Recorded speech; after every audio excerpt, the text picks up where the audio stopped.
Hi, and welcome back to our continuing study through the new City Catechism this year.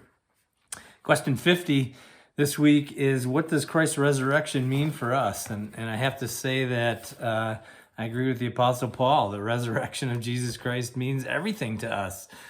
For without it, Paul writes, our faith would be in vain if Christ was not raised from the dead. And so Christ's resurrection is the entire basis for our faith. And our future hope that's in him. And so if he wasn't resurrected, then we have no hope for our own resurrection. But he has been resurrected. That's been a proven fact. And so we have tremendous hope for our own resurrection through faith in Jesus Christ.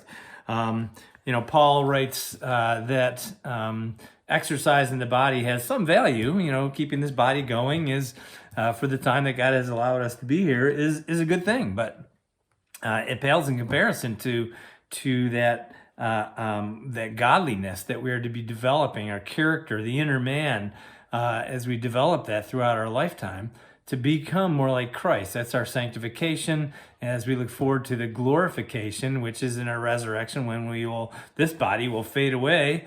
As Paul states, it's getting old and it's fading away. It's falling apart.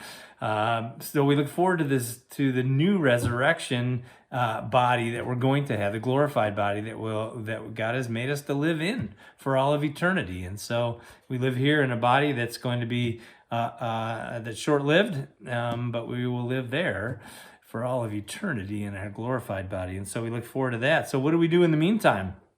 Well, we live in the chaos and the difficulty of this world that we are part of, the brokenness of it, but we live with this future hope and this future reality of eternity. Every funeral I've ever done is always focused on where this person is, and they're in eternity. And so we live here in the temperate with that eternal in mind.